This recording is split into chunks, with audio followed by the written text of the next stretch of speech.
Gold trusted gold buyers. మీరు తాకట్టు పెట్టిన బంగారాన్ని విడిపించి ఈ రోజు ఉన్న మార్కెట్ ధరకు కొనబడను. Hello Gopi, welcome to home. Welcome.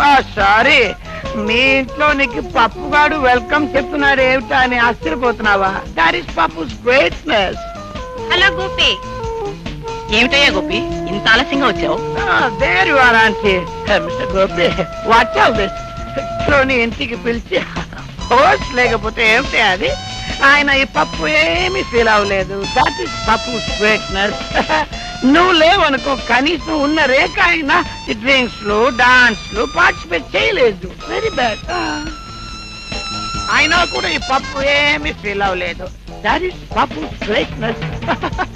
Gopi, ఏ మాటకు ఆ మాటే చెప్పుకోవాలి. నీ హౌస్ బ్రహ్మాండంగా ఉంది. ఫ్యాంటాస్టిక్, బ్రహ్మాండంగా ఉంది. What a lovely house. What beautiful furniture. What lovely drinks. What a life.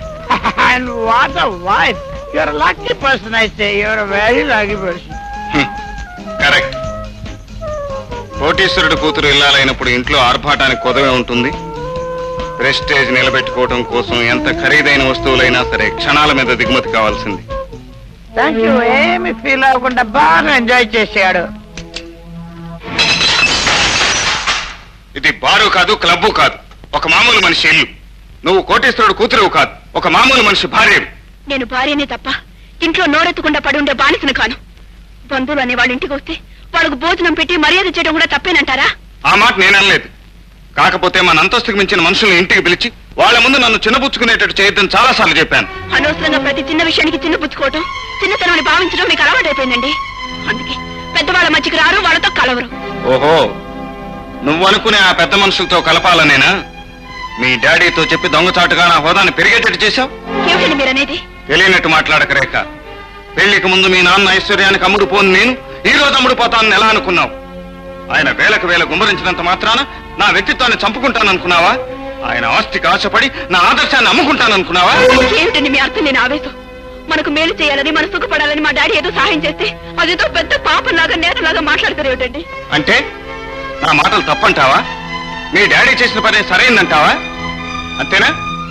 చూడు రేఖ, నేనేమిటో, నా మనసేమిటో, నా బ్రతికేమిటో నీకు బాగా తెలుసు. అన్నీ తెలిసి నీకు నాతో కలిసి ఉండటం ఇష్టం ఉందో లేదో సూటిగా చెప్పు. ఇష్టం వచ్చినట్టు మాట్లాడకండి.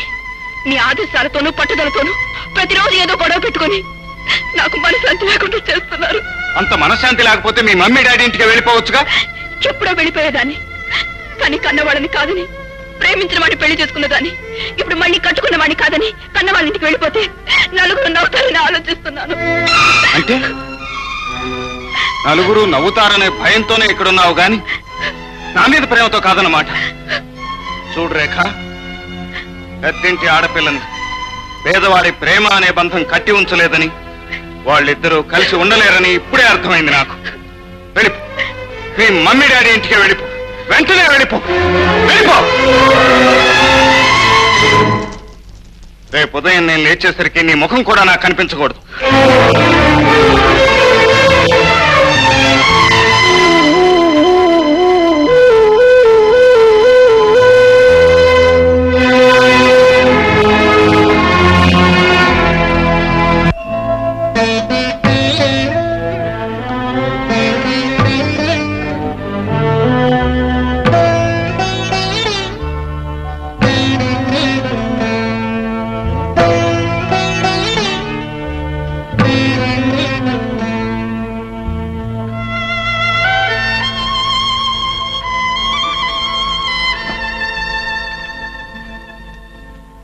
బేబీ, దించుకున్న నీ తల, ముంచుకొచ్చే నీ దుఃఖం చూస్తూ ఉంటే మేము ఊహించిందే జరిగిందని అర్థం అవుతోంది.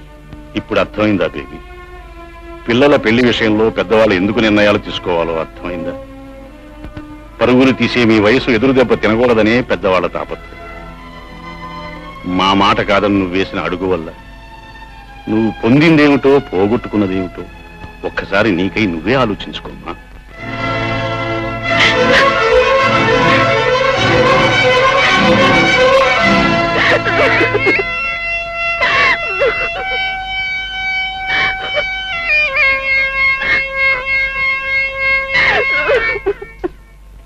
బాబు గారు, ఇంట్లో గ్యాస్ అయిపోయింది, అందుకని హోటల్ నుంచి క్యారేజ్ తీసుకొచ్చాను.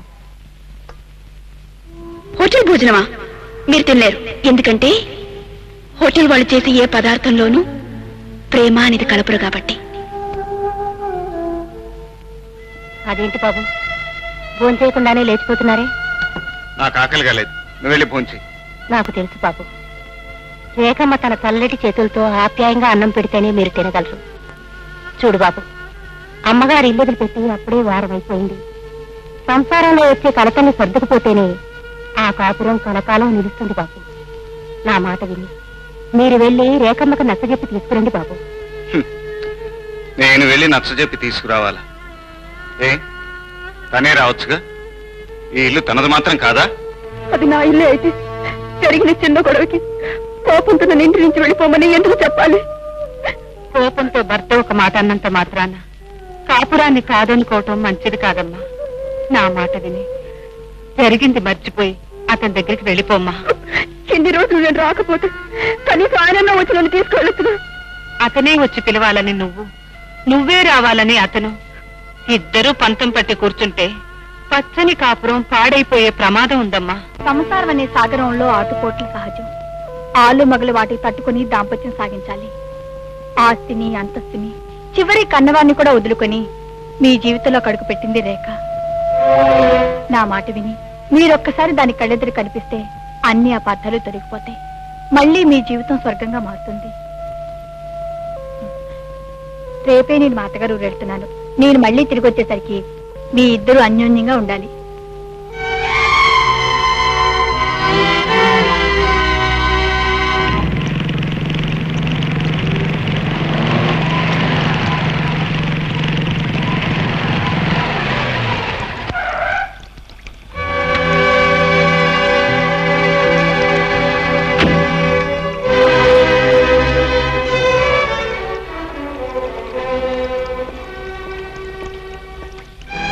ఎందుకు వచ్చావు ఇక్కడికి?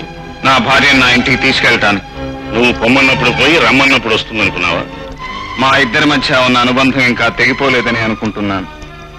అందుకే తను నాతో వస్తుందనే నమ్ముతున్నాను. ఇక్కడే ఉండు, అమ్మాయిని పిలుస్తా.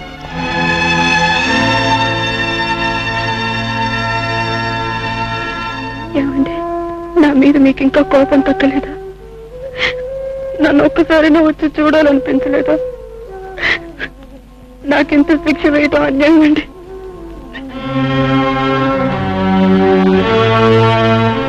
సారీ మిస్టర్ గోపి, రేఖ నీతో రావడానికి ఒప్పుకోవడం లేదు. నేను తన కోసం వచ్చానని చెప్పారా? చెప్పాను.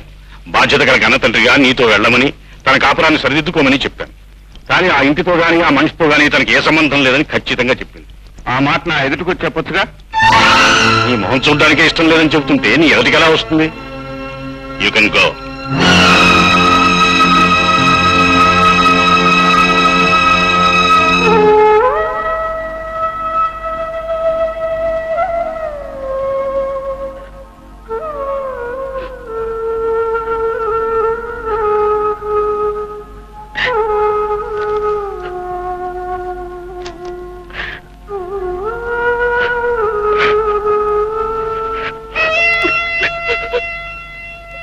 అమ్మా, ఊరుకోమ్మా, ఊరుకో. చూడమ్మా రేఖ, తాళి కట్టిన భర్తను మర్చిపోవటం అంత తేలిక కాదమ్మా. అతనికి నువ్వు దూరంగా ఉండటం కూడా అంత మంచిది కాదు.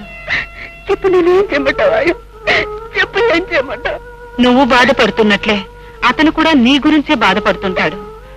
నా మాట విని ఆఫీసుకు ఒక్కసారి ఫోన్ చేసి అతనితో మాట్లాడు, అన్నీ సర్దుకుపోతాయమ్మా.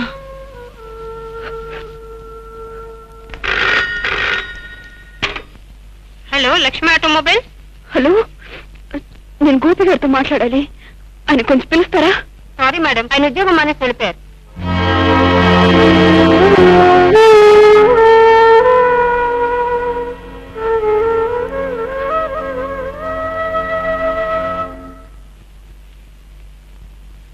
సామాన్లు త్వరగా కార్లు పెట్టి, టైం అవుతుంది. అలాగేనమ్మా. మాలిని, ఇదిగో నీ passport, ticket. Thanks. London Heathrow airport లో పప్పు వాళ్ళు వచ్చి నేను రిసీవ్ చేసుకుంటాను. నీకు స్టెర్లింగ్ కరెన్సీ ఎంత కావాల్సి వచ్చినా వాళ్లే ఇచ్చే ఏర్పాటు కూడా చేశాను. డాడీ, హలో బేబీ, నీకు లండన్ నుంచి ఏమేం కావాలో లిస్ట్ రాసి ఇవ్వమ్మా, మీ మమ్మీ తీసుకొస్తుంది. నాకేం అక్కర్లేదు డాడీ. నేను గోపి దగ్గరికి వెళ్ళిపోవాలని నిర్ణయించుకున్నాను. ఆ విషయం చెప్దామని వచ్చాను. అదేమిటమ్మా, చీపో అన్న మనిషి దగ్గరికి మళ్ళీ పెడతానంటావా? ఎన్నన్నా ఎన్ననుకున్నా ఆయన నాకు తాళి కట్టిన మనిషి మమ్మీ. తాళి కట్టిన వాడు కొట్టినా తిట్టినా పడుండే రోజులు పోయాయమ్మా. ఈ రోజుల్లో భార్య భర్త కంటే ఎందులోనూ తీసిపోదు. నిజానికి అతనికి నీ అవసరమే ఉంటే తనే రావచ్చుగా. చూడమ్మా రేఖ, నువ్వు పెళ్లి చేసుకుని కళకళలాడుతూ ఉండాలని నేను మీ మమ్మీ కోరుకున్నాం. కానీ అనుకున్నది జరగకపోవటమే కదా జీవితం. అందుకే మా కోరిక ఫలించలేదు.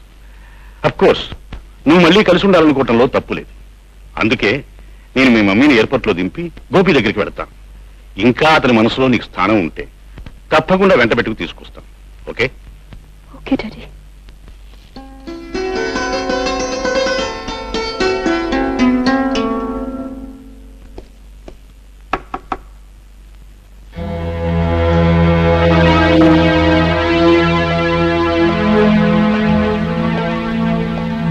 ఆశ్చర్యంగా ఉంది.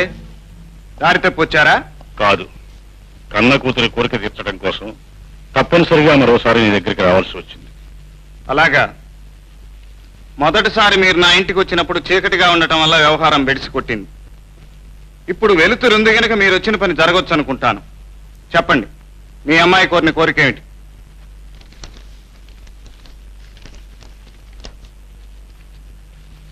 ఏమిటది? విడాకులకు సంబంధించిన కాగితం. వీటి మీద సంతకాలు చేయించి తీసుకురమ్మని రేఖ కోరింది. పోయినసారి మమ్మల్ని కలవద్దని చెప్పడానికి వచ్చారు, ఇప్పుడు విడిపొమ్మని చెప్పడానికి వచ్చారన్నమాట.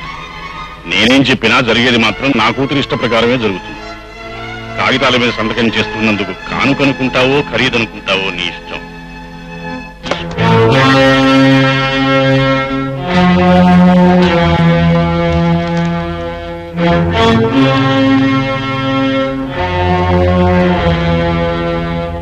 Thank you. లక్ష్మీ వరప్రసాదరావు గారు,